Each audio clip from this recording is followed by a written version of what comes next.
Si rregullohet kjo që ka ndodhur? E para je... Duhet të zhbëjmë reformën drejtësi, të rikthehen në sistem të gjithë, le të themi, të shkarkuarit, të rivetingohen, pra të rikalojnë edhe një herë në filtra të gjithë gjës, apo na duhen magjistrat të rinj tifuz, nuk e di domethënë çfarë duhet injektojmë në këtë sistem. Mendimi im i parë është, neve duhet evidentojmë problematikën. Pra se neve çfarë themi, po të keni re dhe raportin e fundit Bashkimit Evropian, sepse këta janë një linjë që nuk thon të vërtetën, pa i fyer. Bashkimi Evropian po justifikon parat e tyre këtu sot thuhet gjendja shumë mirë. Tashi ndërkohë që njerëzit po vdesin gjykatave, e dini që keni edhe persona që kanë vdekur gjyqeve? Ke shumë vetë kanë vdekur te gjykata e Tiranës duke ne gjyqeve. Ke gjyqeve që kanë vdekur fizikisht për shkak të zgjatjeve të gjyqeve. Ke shumë bines edhe, po më thoshte një miku im që unë tashi kam rreth 8 muaj që kam filluar punë si avokat, por po më thoshte një miku im që më kanë vdekur 12 klientë, sepse po zgjasin gjyqet, po ecin gjyqet. Pra ne sot s'kemi sistem, duhet ngrit. Domethënë kanë vdekur dhe s'kan marrë drejtësi. Jo 12 klientë, sepse domethënë nuk kanë marrë drejtësi, sepse drejtësinë do ta marrin në botën tjetër. Ti çojmë tjetrit vendimin te varri. Pra vdiqin pa marrë drejtësinë, ky është konteksti. Vdiqin pa marrë të një, po sa shqiptar ke që s'marrin sot drejtësinë? Sot ke me mira dosje ke në gjykatë apelit. Prandaj edhe pika, dalin tek, domethënë afati është bëhet fjalë, dalin te aksesi në drejtësi. Tani a ka akses në drejtësi? Çfarë nuk kuptojmë ne me akses në drejtësi për shembull? Me akses në drejtësi që do thotë që qytetarit ketë gjykatën afër, ketë shërbimet e drejtësisë afër që të realizojë drejtën të bëjë një padi, të bëjë një kërkesë ndryshme. Ka apelin në Tiranë. Tropoja Baramsure ka apelin në Tiranë. Është mungesë aksesi? Po është sepse një qytetar do marri fugonin, do shkojë atje, ti ja ke largu, ai ishte gjykata në Tropoj. Ai ishte gjykata e Lushnjës. Gjykata e Lushnjës, po ju them, ka qenë gjykata ndër më të vjetra në Shqipëri. Ka qenë që në kohën e 1912-s, që është bërë që në kohën e pavarësisë. U shkri, gjyqtari i Lushnjës, qytetari i Lushnjës shkon Fier. Qytetari i Krujës vjen në Tiranë. Edhe diçka tjetër. Edhe një diçka, edhe ndarja administrative.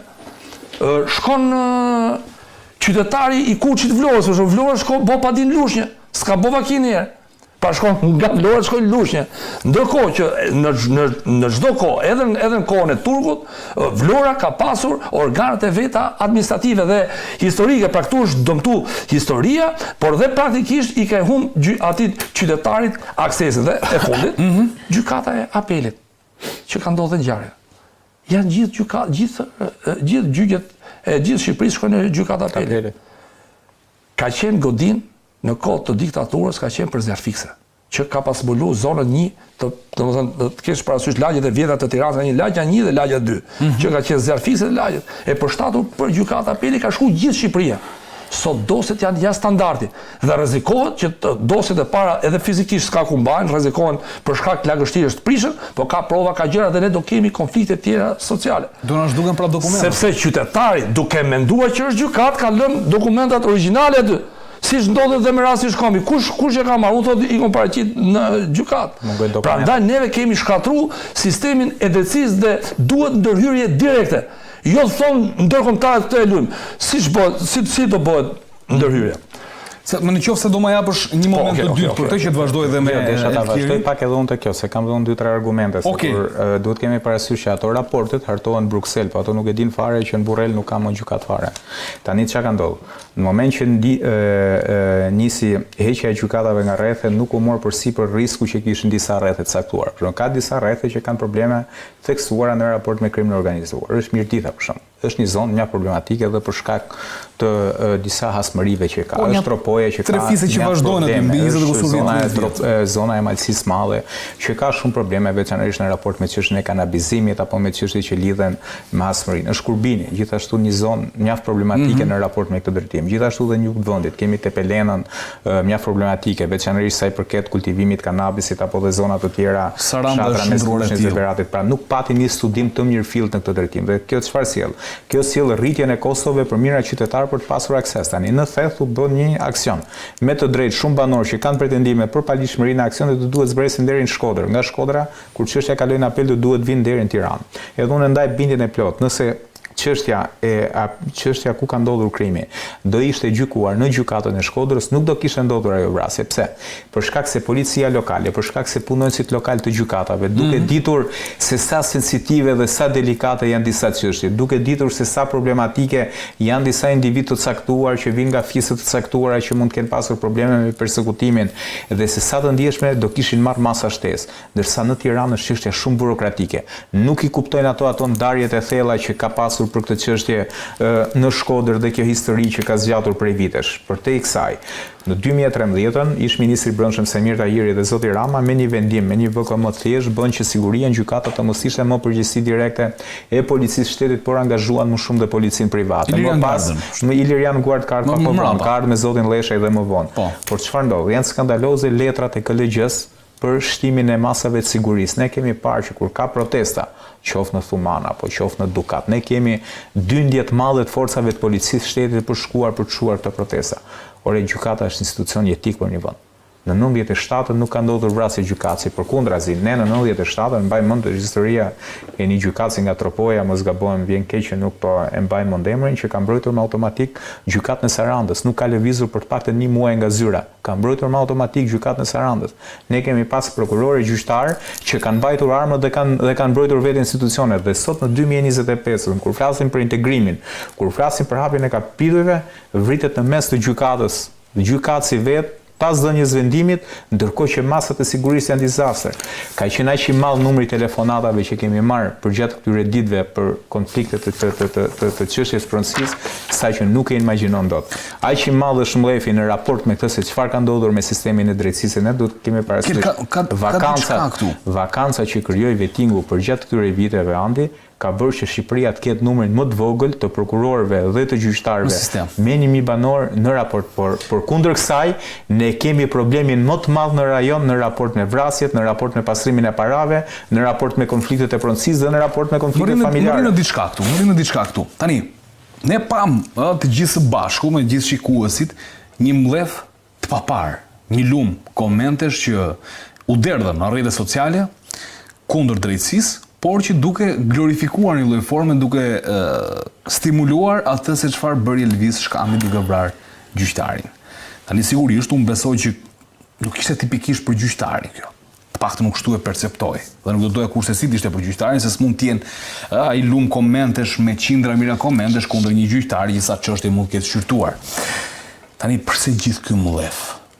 Ndaj sistemi do ta quaja. E para fare mbledhja nuk ka lidhje, unë besoj që edhe ekzekutimi nuk ka lidhje fare me gjyqtarin. Unë gjykoj që Elvis Shkambi aty do kishte ekzekutuar cili do gjyqtar që ta jepte atë vendim. Ne duhet kemi parasysh edhe kontekstin se është një ngjarje shumë delikate dhe shumë sensitive për ta komentuar ndoshta edhe me logjik ftohtë. Elvis Shkambi ishte 30 vjeç. Kishte lindur në 95, ndërkohë që konflikti për cilin Elvis Shkambi mori një jetë njeriu dhe mbylli de facto dhe jetën e vet kishte nisur 3 vite më herët. Kishte nisur 100 vite në 92. Edhe vetë ky gjyqtari, Astrid Kalaja, karrierën e kishte nisur në vitin 93 në Shkodër. Në momentin që kishte nisur edhe zanafilla e këtij konflikti. Pra çështja është shumë komplekse. Çështja është që ne kemi miliona euro të hedhura për reformën në drejtësi që për llogaritet një shifër të paktën rreth 400 milionë euro që është nga taksat, një pjesë e mirë nga taksat e qytetarëve europian edhe të qytetarëve amerikan, por ndërkohë çfarë na del? Na del që pas gjithë këtyre viteve ne kemi institucionet e drejtësisë, gjykatat dhe prokurisë që janë në gjendje të degraduar sa i përket infrastrukturës. Sa i përket pasaj çështjes së sigurisë, është një çështje alarmante që këtu është absurde, ruhen më shumë ekspozitat apo godinat e universiteteve që harxojnë miliona euro për çështjen e sigurisë, ndërkohë që në universitet nuk është regjistruar asnjë ngjarje kriminale, madje as vjedhje regjistrat, ndërkohë që këtu që luhet me fatin e jetës së njerëzve, ndërkohë që këtu që luhet me çështje kaq sensitive ku në lojë janë pasuri me vlerë 100 milionë euro, siguria është në nivel alarmant edhe për këtë duhet të ketë dikush përgjegjës. Është dikush përgjegjës për faktin që aty është një burr i moshuar 60 vjeç, po përgjegjësia nis është hierarki tani. Nëse ne kujtojmë kur u vra Klodian Rasha, ministri i Brendshëm zoti Leshaj me gjithë të mirat edhe me të këqijat apo me ato me ato përshtypje që ne kemi për punën e tij që për perceptimin tim ka qenë Ministri i Gazit Lotciellës. Por Ministri i Gazit Lotciellës për hir vërtetës se dha dërheqjen. Dhe tani duhet një dërheqje, duhet një akt. Nuk do të pritet reagimi i kryeministrit Edi Rama që të reagojnë ministrat e linjes, qoftë i brendshme apo qoftë ministri i drejtësisë. Ministri i drejtësisë ka vallari sa u vendos, akoma nuk është ambientuar me detyrën që ka. Dhe një nuk e kam për këtë. Dërheqja është akt. Nuk lidhet dërheqja se ti mund ta kesh marrë detyrë. Normalisht dërheqja duhet të jetë në Këshillin e Ministrave, por përtej kësaj, unë e shoh edhe pak më të rëndë se sa dërheqja. Në reagime pash diçka, u vendos theksi tek çështja e kodit penal për mbajtjen pa leje. Këto zotërit do të na thonë, a do diskutohet më çështja e heqjes së dënimeve për jetë pas ngjarjeve që ka ndodhur? Se nuk u fol fare për këtë pjesën. Edhe Rama dhe ministrat folën thjesht për kodin penal dhe diskutuan çështjen e forcimit ligjit për mbajtjen pa leje, që për mua është një nga ligjet më korruptive në këtë vend, për shkak se nuk e përcakton, thotë nga 3 deri në 7 vite. Por ndërkohë nuk folën fare për çështjen e dënimeve për jetë që unë gjykoj që është thembra e akilit te kodi i ri penal dhe vetëm arsye sepse po ndryshon kodi penal. Okej. Faleminderit Elker, dorim sërish me të tjera çështje që kemi për sa i përket çështjes drejtësisë. Gjithë ky mbledh ndaj sistemit. Ndërkohë, sot qarkulloi edhe një, të lutem regjia në 409, ka një gjë të çuditshme, sepse është diskutuar që realisht nëse në ndonjë vend tjetër do ishte rënë gjyqtar, këtë besoj Karanxha do kishin pasur një mobilizim të themi qytetarëve për të mbrojtur drejtësinë, që askush mos ta prek atë. As një fije floku gjyqtarit apo prokurorit, apo avokatit, kushdo qoftë. Tani ç'ndodhi këtu dhe ne? Po të kemi parasysh se ne po flasim për shkaqjet e këtij mbledhi ose për shkaqjet e këtij helmimi. Unë mendoj që nuk zgjidhet me kod penal, me dënim penal komentet e personave, sepse aty komentet ishin shumë. Më vjen shumë keq. Nuk zgjidhet data, shumë pa mundë. Më vjen shumë keq që gjyqtari Kalaja është viktimë e një procesi, domethënë, si të them, domethënë një kokteli poshtësisht që është bërë popullit. Nuk kishte lidhje direkte me procesin, Nuk kishte lidhje direkte se nuk kishte lidhje me, më vjen shumë keq për këtë. Nuk është zgjidhja dënimi person. Ne do shohim pse populli shqiptar është kaq i mlefosur, pse janë kaq njerëz. Madje ne duhet ta diskutojmë për 3 ditë që u hap llogaria për GoFundMe, u mblodhën $14,000. Gati $15,000. Po të lije prap do rritej shuma. Sepse janë njerëz që japin nga xhepi, ajo u mbyll. $1,000 pash aty una. Ka thënë donacion. Jo flas, dikush kishte urdhëruar, vetëm njëri kishte urdhëruar $1,000. Që donacion. Ideja është e tillë që po të vazhdonte sa mund shkonte shuma, sa janë njerëz të muefosur me këto padrejtësi që është bërë populli. Neve duhet merremi me padrejtësitë që është bërë popullit shqiptar që kanë sjellë këtu. Sepse po të merremi ne me dënimin, do dënosh 2-3 vet, po zemrën e personit nuk e dënon dot. Pra çka ka tjetër në shpirt. Tani pyetje që ne dhe diskutojmë. A funksionon drejtësia në Shqipëri? Jo. Njerëzit janë muefosur për mungesën e drejtësisë.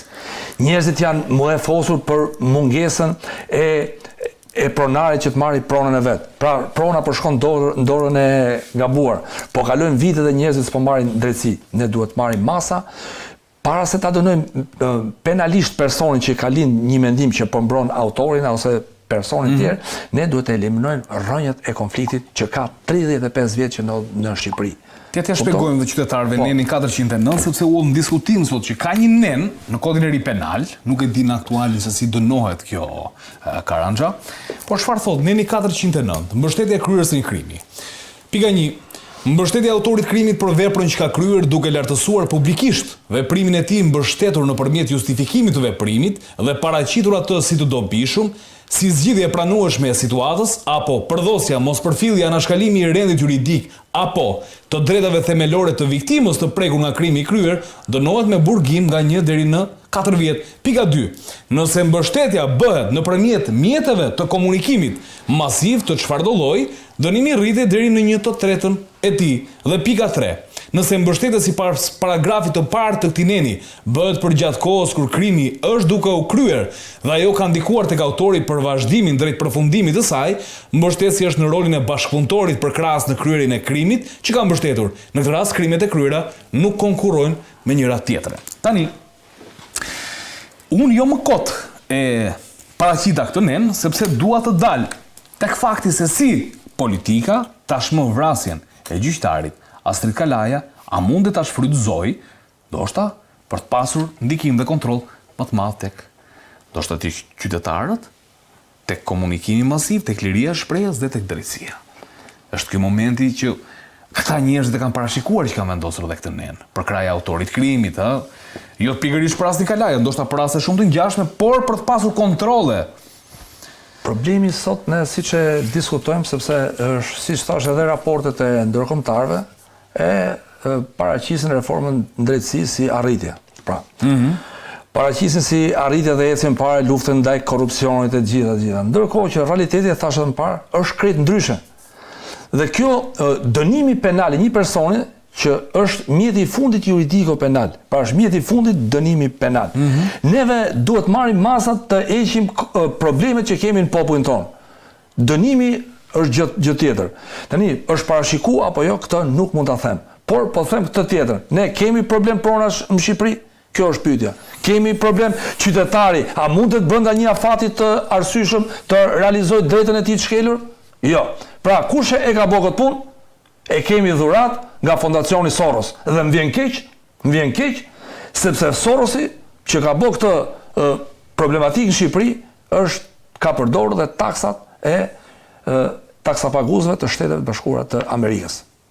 Dhe sot, siç e dini, në Amerikë ka nisur një hetim për fondacionin Soros, siç jemi në djeni, dhe SPAK-u urgjentisht duhet nisi hetimin për paratë e fondacionit Soros që janë përdorur në Shqipëri. Janë $400 milion të hedhura ose më saktë të shpenzuara për reformën në drejtësi. Thua t'ja ka kërkuar amerikanët Dumanit këtë? Unë mendoj se po. Parat, sepse që të thamë dënimi është i fundit. Dënimi është i fundit, pra një person e mbështet publikisht është gjë tjetër. Po kjo e zgjidh problemin, që të shtojmë numrin e të dënuarve. Jo, ne duhet të eliminojmë problemin. Eliminimi i problemit kush është? Ato 5 tabelat që mashtrun popullin shqiptar të bëhen realitet. Dhe si mund bëj, ja u ke 5 aty. Të bëhen realitet. Bëj këtë realitet dhe pasane. Fateve të vënës në drejtësi si zgjidhet, sepse është stoku i pafundum. Stoku i pafundum i dosjeve, domethënë 150.000 i vëmë janë 150.000 dosje zyrtarisht, por unë them që janë më shumë. Një. Si mund zgjidhet, se dalin të zgjidhen? E para duhet pranu dështimi i reformës në drejtësi totalisht. Ja e pranuam këtë Karanja. Duhen marrë rastet e largimit profesionistëve në mënyrë paradrejtë, janë larguar profesionistë për shkaqe banale. Se kemi diskutuar edhe herë tjetër për personat që bën vettingun. Për personat që bën vettingun, mund t'i themi dhe në mënyrë kronologjike kush janë, nuk kanë integritet moral dhe profesional. Si mundet një person pa integritet moral dhe profesional të heqë profesionistë këtu në listë ajo. Dhe futja e këtyre mund të bëhet kjo tani që gjyqtar dhe prokuror, të cilët realisht mund të jenë shkarkuar për shkaqe ku diun banale, mo ta them banale. A mundet që kjo të ndodhi pra, sepse i bie të xhbëjmë ato paratë e taksapaguesve amerikanë, i bie që e xhbëjmë. Ajo duhet xhbër sepse rrezikojmë fundosjen më thellë akoma. Po mirë, nuk mund të zgjidhim magjistrat të rinj ose mendim sa ligjor në çdo. Tani lind pyetja, shkolla e magjistraturës tritet numrit bëj 1000, dalin 1000 dhe ta zgjidhin këtë punë. Po është problemi, personi duhet të jetë profesionist. Siç e thash edhe më parë, dhe konfliktet në lashësi me një plak i mençëm, s'merr një çun i ri për me zgjidh këtë konflikt. Ti duhet të kesh një njeri me eksperiencë. Si do të zgjidhen ato 150.000 dosje? Gjejmë njerëz kot që t'i vëmë një vul. Neve kemi shkatruar kuadrot, sepse sistemi më fal edhe diçka, është me kuadro. Ne kemi heq kuadrot nga punat dhe kjo ka edhe një problem tjetër që të kemi parasysh ande. Problemi kush është? Nga që janë vënë gjithë tri, sot që ne flasim, mas 30 vjetësh kur këto dalin në pension, prap mas 30 vjetësh do kesh sistemin bosh. Sepse dalin gjithë në pension në mënyrë me njerëz, janë gjithë pak a shumë gjithë në moshë. Sepse ne kemi prerë rrjedhshmërinë e sistemit. Që vjen mosha çdo vit. Ne i hoqim gjithë i prem sharr, tash i vënë tri. Po këto jetë gjatësia e personit, sepse edhe dhe me ligj, dalja në pension është 65 vjeç e gjyqtarit, mund shkojë edhe 67. Këta i bi që dalin gjithë pension, njëkohësisht të ngelet vendi bosh. Ndërkohë që ne kishim një rrjedh që i vjetri mëson prej vjetit, madje edhe një gjyqtar i ri duhet mësoj nga i vjetri, nuk është turp. Edhe unë kur zi, gjot pyes ty, për shembull vin në studio, ku do të vë këtë, do më thosh ti. Edhe gjyqtarët e vjetër mësojnë trin. Neve i sharrum gjithë dhe tash i bëjmë. Tash si mund bëhet një profesionist? E qartë. Si mund t'i themi një personi boll me etik, kur ai është rrugaç? Tash më vjen keq. Këto janë gjëra që krijohen vite. Pra ne kemi shkatruar, pse po them është shkatruar sistemi? Është shkatruar një histori e drejtësisë. Pra njerëzit mbështesin njëri tjetrin, i vjetë mësonte triun me etike të gjitha. Faleminderit Kalanxha. Jo, ka një problem kjo edhe futja e të rive, kështu se nëse do kemi futje masive të rive me shkollën e magjistraturës që drejtohet nga Arben Rakibi, e para ne kemi parë se si ka ndodhur ato procedurat e provimit në raport me studentët e shkollës së magjistraturës. Se mbi gjitha i bie që këto të futen pa filtr.